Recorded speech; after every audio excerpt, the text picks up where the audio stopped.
अफ्रीकी देशों के 3 राष्ट्रपतियों की संदिग्ध मौत का राज। कार्डिक अरेस्ट से हो रही नौजवानों की मौत और वैक्सीन बनाने वाली कंपनी का ब्रिटिश हाई कोर्ट में दिया गया कबूलनामा।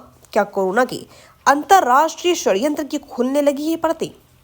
क्या आपको पता है अपने देश में कोरोना वैक्सीन लगवाने से इनकार करने वाले 3 देशों के राष्ट्रपति संदिग्ध मौत मारे गए थे या मार दिए गए थे। और अब कार्डिक अरेस्ट से दुनिया में हो रही मौत के बढ़ते आंकड़े और वैक्सीन बनाने वाली कंपनी एस्ट्राजेनेका का ब्रिटिश हाईकोर्ट में अपनी वैक्सीन के साइड इफेक्ट की बात को मान लेना, क्या यह सब कोरोना वैक्सीन पर शक के घेरे को और ज्यादा मजबूत नहीं करता?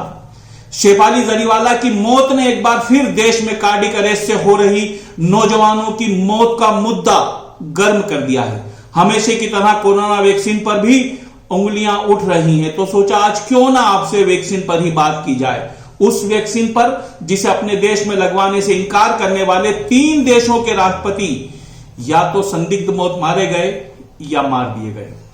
आंकड़ों के मुताबिक 25 मार्च 2020 को इन अफ्रीकी देशों में कोरोना वायरस की एंट्री होती है। जी हां, जब सारी दुनिया के देश अपने नागरिकों को वैक्सीन लगवा रहे थे, तब अफ्रीकी देश बुरुंडी, हेती और तंजानिया के राष्ट्रपतियों ने ऐसे किसी भी वायरस या ऐसी किसी भी बीमारी को ही मानने से इनकार कर दिया और अपने देश में लॉकडाउन लगाने और अपने नागरिकों को वैक्सीन लगवाने से भी उन्होंने इनकार कर दिया।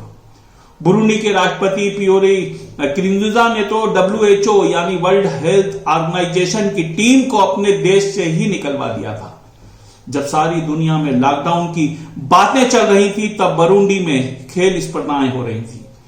6 जून 2020 को खेल प्रेमी राष्ट्रपति एक खेल स्पर्धा में शामिल हुए। 7 जून को उनकी तबीयत बिगड़ने पर उन्हें हॉस्पिटल ले जाया गया और 8 जून 2020 को उनकी मौत हो गई। हालांकि उनकी मौत का कारण हार्ट अटैक बताया गया, लेकिन आपको जानकर शायद हैरानी होगी कि WHO सूत्रों के मुताबिक लगभग 1.25 करोड़ की आबादी वाले बुरुंडी में उस वक्त सिर्फ 85 मरीज संक्रमित थे। तो क्या आपको लगता है कि मात्र 85 संक्रमित मरीजों में किसी देश के राष्ट्रपति भी शामिल हो सकते हैं और मात्र एक दिन में उनकी मौत भी हो जाए? हालांकि उनकी जगह जो नए राष्ट्रपति आए, उन्होंने शपथ ली तो उन्होंने फौरन WHO को वैक्सीनेशन की इजाजत भी दे दी। अब बात करते हैं तंजानिया की। कोरोना काल में तंजानिया के राष्ट्रपति थे जॉन मैगुफुली। उन्होंने भी WHO को यह कहकर अपने देश में वैक्सीनेशन करवाने से इनकार कर दिया कि अगर किसी अनजान बीमारी की वैक्सीन बनाना इतना ही आसान होता तो दुनिया अब तक एड्स, कैंसर और टीबी जैसी बीमारियों की वैक्सीन भी बना चुकी होती। तंजानिया के राष्ट्रपति ने तो अपनी जनता के सामने यह अंदेशा भी जाहिर कर दिया था कि कोरोना को लेकर उनके फैसले उनकी जान का खतरा बन सकते हैं। फरवरी 2021 के मध्य राष्ट्रपति मैगुफुली आश्चर्यजनक रूप से अज्ञातवास में चले गए और 17 मार्च 2021 को उनकी मौत का ऐलान कर दिया गया। इसी तरह हेती के राष्ट्रपति जोवेनल मोइस ने भी अपने देश में लॉकडाउन लगाने और वैक्सीनेशन जैसी WHO की तमाम सलाहों को मानने से इनकार कर दिया। 7 जुलाई 2021 को राष्ट्रपति मोइस की उनके ही आवास में गोलियां मारकर हत्या कर दी गई। हालांकि हत्या का आरोप कोलंबिया और उनके देश हेती में सक्रिय ड्रग माफिया पर लगाया गया। यह तो थी वैक्सीनेशन से इनकार करने वाले राष्ट्रपतियों की बात। अब बात करते हैं वैक्सीनेशन की।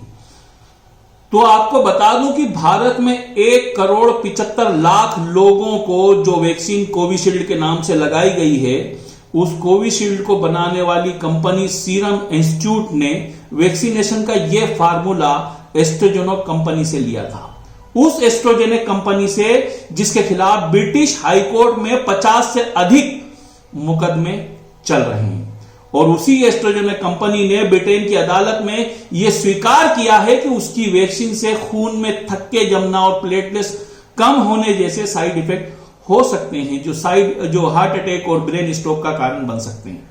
ऐसा नहीं है कि वैक्सीनेशन का खतरा अभी सामने आ रहा है। वैक्सीनेशन लगाने वाले डॉक्टर खुद स्वीकार कर रहे हैं कि उन्होंने इसी आशंका के चलते अपने युवा बच्चों को वैक्सीनेशन नहीं लगवाई थी। is not very surprising for the medical community because eventually पिछले लगभग साल डेढ़ साल से कोई भी इस वैक्सीन को रिकमेंड नहीं कर रहा था and there was no consumption. मतलब ये प्रोडक्ट ऐसा हो गया था कि कोई भी फिजिशियन भी डर रहा था कोई भी कोविशील्ड बोलने से और कोई पीडियाट्रिशियन भी रिकमेंड नहीं कर रहा था। इनफैक्ट एज अ डिस्क्लोजर मैंने खुद तो कोविशील्ड के सारे डोसेजेस लिए थे जो सरकार के हिसाब से थे, बट मेरे बेटे को मेरी बेटी को जो कि यंग थे मैंने उनको नहीं दिलवाए थे।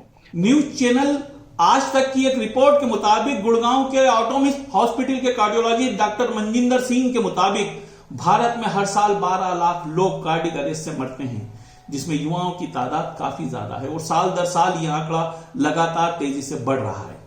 आंकड़े कम या ज्यादा हो सकते हैं, लेकिन सवाल यह उठता है कि इस तरह की मौतों का जिम्मेदार कौन है। इस सवाल का जवाब मैं आप पर छोड़ता हूं और अब मुझे यानी परवेज इकबाल को दीजिए इजाजत। अगली बार फिर मुलाकात होगी एक नए मुद्दे के साथ।